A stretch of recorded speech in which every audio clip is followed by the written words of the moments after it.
O assunto agora é saúde, porque nós vamos falar agora sobre um tema que, por incrível que pareça, ainda é muito cercado de tabu, mas que afeta milhões de homens. A disfunção erétil.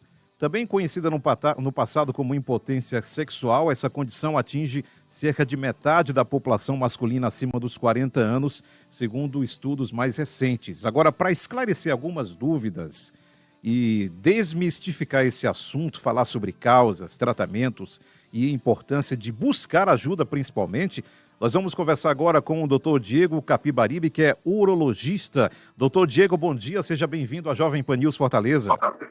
Bom dia, muito obrigado pelo convite e eu espero que eu consiga trazer boas informações para os seus ouvintes. Doutor Diego, vou começar com uma pergunta bem básica, até para fazer uma correção ou não no que eu falei aqui. Antigamente era muito conhecido como impotência sexual. Na verdade, tem diferença entre disfunção erétil e impotência sexual? Não, a diferença que ocorre é porque, como já é um problema que gera na pessoa uma sensação muito grande de desconforto, o termo impotência reduz o homem, a potência do homem, à capacidade ou não de ter uma ereção. A disfunção erétil, da mesma forma, a disfunção, a deslipidemia, são termos que referem a uma alteração em um ponto específico na saúde do homem, mas não a sua incapacidade de realizar nenhuma outra atividade. Então, impotência reduz muito o homem, quando disfunção erétil é apenas a sua dificuldade, que pode ser no momento ou pode ser crônica, de ter e manter uma ereção na relação sexual. Doutor Diego, quais são as principais causas físicas? E aqui eu falo nas causas físicas, porque eu sei que isso vai falar muito sobre causas psicológicas, mas quais são as principais causas físicas da disfunção erétil? Bom, é engraçado que a gente sempre volta aos mesmos fatores dentro do consultório que muitas vezes não dão ao paciente o impacto que ele gostaria. Quando ele pergunta qual é a causa disso, ele espera que a gente diga é a falta de uma vitamina específica, você precisa tomar mais molibdênio, ajustar uma coisa ou outra, mas quando é algo muito mais simples. A obesidade aumenta em 80% a chance de ter, ao longo da vida, dificuldade grave em ter ereção. Quem fuma, 2 a 3 vezes mais chance. Pressão alta, 2 a 3 vezes mais chance. Não é uma pessoa que tenha pressão alta, vai ter, mas uma pressão alta não controlada. O diabetes aumenta em 3 vezes a chance de ter disfunção erétil. O sedentarismo, 3 vezes. Então, coisas simples fazem com que a gente se livre da maioria das doenças. O fato de fazer uma atividade física e tomar suas medicações da forma correta e cuidar um pouco mais daquilo que você come, daquilo que você coloca para dentro pela boca, é capaz de diminuir as chances de doenças que são aquelas principais que levam a gente embora desse mundo, né? Que é pressão, diabetes, obesidade e outras situações que não nos tiram do mundo, mas nos tiram dessa convivência com uma relação sexual. Doutor Diego, e as causas psicológicas? Ansiedade, estresse, depressão realmente impactam na função erétil do homem? Muito, principalmente em pacientes com menos de 40 anos. A disfunção erétil, que não é psicológica, no paciente de menos de 40 anos, acomete 1, 2% da população por doenças como alterações genéticas de colesterol. Você vai ter também algumas alterações, como anemia falciforme, podem gerar, mas é muito raro. Agora, o paciente saudável, sem nenhuma doença importante que ele esteja tratando com medicação, até 40 anos, 99,9% é causado por problemas de alterações emocionais. A doença não é nem mais do futuro, mas do presente, é a ansiedade e a depressão, pela forma como nós vivemos a nossa vida, não é? Como tudo nos agride muito de manhã, de tarde e de noite. E o momento da relação sexual é um momento de embate muito grande do homem com ele mesmo, né? Será que eu sou capaz, potente? Naquele momento de relação sexual, o homem está sempre se provando.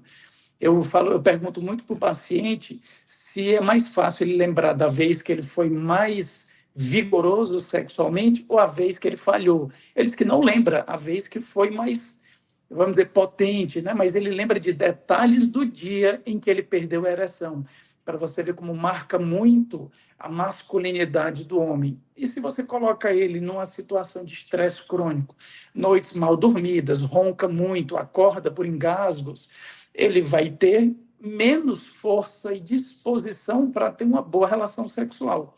E aí a disfunção erétil ela vem não só pelos fatores associados à velhice, como desde muito cedo nos fatores associados a uma queda da qualidade de vida.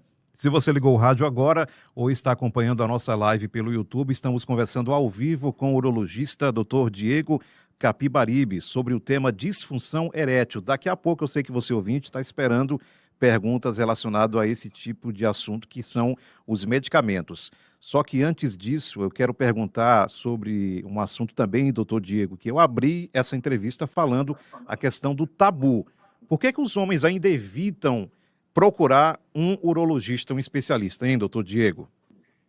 Acho que o homem, em geral, ele tem muito medo de estar doente ou de perceber a própria mortalidade. Ele tem medo de lidar com as situações associadas à saúde, ou então não está acostumado a pensar sobre elas. A mulher, ela, por se sentir muito mais responsável por criaturas mais frágeis, como crianças e idosos, ela preserva muito mais a sua saúde por ela não se dar o direito de ficar doente, enquanto que o homem, ele não percebe dessa forma na maioria das vezes. Então, ele não só tem a sensação de que não precisa procurar, como ele tem o medo de lidar com aquilo que foi encontrado, ou até mesmo das sensações que tratamentos médicos, principalmente os mais velhos, tinham antigamente, quando a medicina era muito mais rústica, muito mais agressiva e pouco resolutiva. Daí o apelo tão grande para a medicina alternativa, né? Então, o homem tem muito medo de se deparar com a mortalidade ou com uma doença que vai requerer que ele pare de trabalhar, de produzir, de ganhar dinheiro, ou até Doutor, mesmo de sentir dor. A gente sente muito pouca dor ao longo da vida, né? A mulher, é na verdade, adolescência, já começa a sentir dores importantes no ciclo menstrual. O homem não sente muita dor, né? verdade. Doutor Diego, vamos então agora entrar num assunto que muitos ouvintes, inclusive, já começam a nos questionar aqui com relação a medicamentos. Nos últimos meses, ou não sei se eu posso falar anos, mas a gente tem acompanhado uma prática muito comum de pessoas jovens adquirindo em farmácias medicamentos, até mesmo sem ter algum tipo de problema de disfunção erétil para aumentar a sua energia sexual. Primeiro, eu gostaria que o senhor falasse sobre isso, os riscos e essa crescente procura aleatória desses medicamentos. As medicações que vão melhorar a performance sexual do homem, elas são mais utilizadas por jovens do que por pessoas que têm problemas que requerem esse tipo de medicação. É conhecido como a droga do fim de semana, para melhorar a performance. Isso está muito atrelado a um aumento expressivo do uso da uso de pornografia. Então, a Sim. necessidade de uma performance fora do comum, a percepção de que só alguém capaz de realizar atos hercúleos na cama é que é realmente um homem na média. Então, o uso dessas medicações, como não necessita de prescrição, tem poucos efeitos colaterais, por mais que todo mundo tenha medo da medicação, ela não aumenta o risco de infarto, apesar de que ela aumenta o risco da pessoa se colocar em situações de esforço extremo, e isso sim possa levar a algum problema cardíaco quem já tem doenças de base. Então, mais de 60% dos homens que usam essa medicação são jovens, usam no fim de semana com intuito recreativo. Mas isso não pode causar uma dependência, doutor Diego? Com certeza. A dependência psicológica, ela vem com o tempo de uso e com a percepção de que o normal é o sobre-humano. A maioria das relações sexuais, elas só duram em torno de 5 a 7 minutos. Os países, nas pesquisas, que duram mais tempo, duram 10 minutos. E isso, muitas vezes, associado a, a, a uma boa performance nas preliminares, na sedução, na conversa, na intimidade e na tranquilidade do casal, é mais do que tempo suficiente. Mas a percepção de que o ato sexual normal é aquele que se vê em filmes, em sites de pornografia, tornou o homem extremamente inseguro quando ele não tem uma performance extraordinária. Daí a necessidade de uso da medicação pela própria percepção de o que é o normal. E aumentou em quase 3 vezes nos últimos 10 anos o uso de pornografia, e isso tem assolado principalmente os adolescentes que estão formando a percepção do que é um ato sexual completamente baseado em pornografia. E isso é uma epidemia que vem causando a dependência no uso de medicações que aumentam essa performance. Agora, doutor Diego Capibaribe, a partir de que momento um homem, depois dos seus 40, 45 anos, já pode perceber alguma diferença no seu desempenho sexual? Ele já deve procurar imediatamente um urologista para saber se há algo errado ou para pegar uma indicação melhor de algum tipo de medicamento de acordo com a recomendação médica? No momento em que ele percebe que a ereção não dura até o fim da relação sexual, numa situação comum do dia a dia, ele não pode estar extremamente cansado, com sono ou tendo feito uso de bebida alcoólica, e isso torna muito fácil a perda da ereção sem ter qualquer problema associado.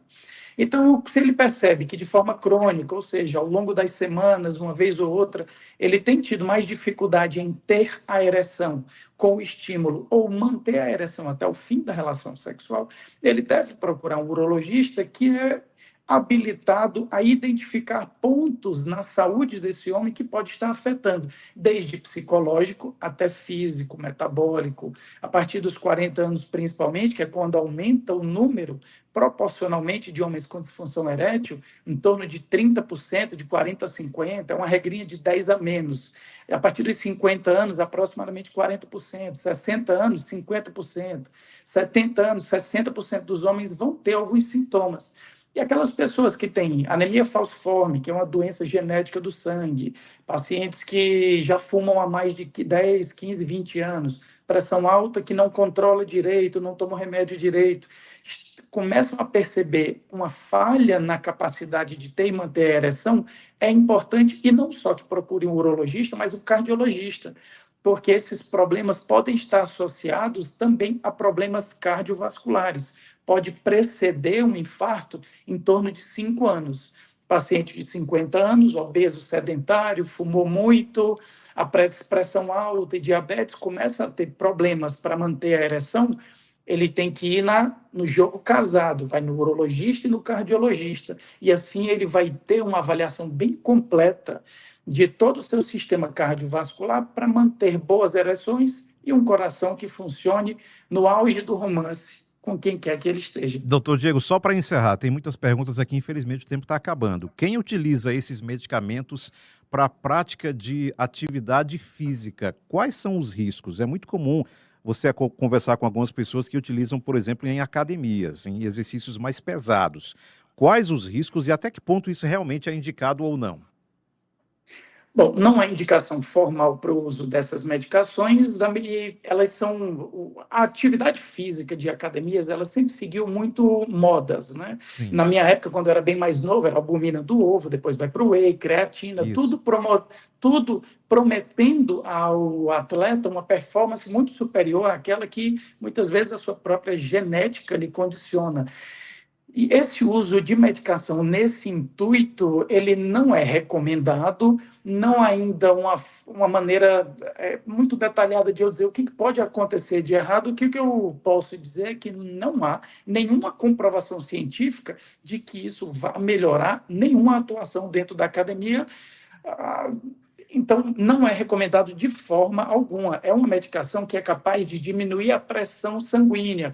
Talvez atividades físicas de altíssimo uso de peso, como leg press, deadlift, agachamento, tudo isso associado a uma medicação que diminui um pouco a pressão, já que é um vasodilatador, pode inclusive dar sensações de desmaio, queda. A gente nunca sabe o que pode acontecer quando você toma medicações da forma errada, pelo motivo errado, pela pessoa errada, tudo pode acontecer. Então, não está recomendado, a não ser que você esteja planejando sair da academia para um encontro, e aí o ideal é que você tome meia hora antes, não antes de ir para a academia. É verdade. Doutor Diego Capibaribe, primeiro, muito obrigado pela gentileza de tirar um pouco do seu tempo e da sua agenda nessa manhã de quarta-feira. Foi difícil tirá-lo da sua agenda diária aí de atendimento dos pacientes. Muito grato pela entrevista e pela clareza nas respostas aqui na Rádio Jovem Pan News. Muito obrigado, doutor. doutor Diego De nada, foi um Capibaribe. prazer e disponha. Sempre que precisar, estou à disposição. Obrigado, então. Doutor Diego Capibaribe, urologista ao vivo aqui na Rádio Jovem Pan News Fortaleza.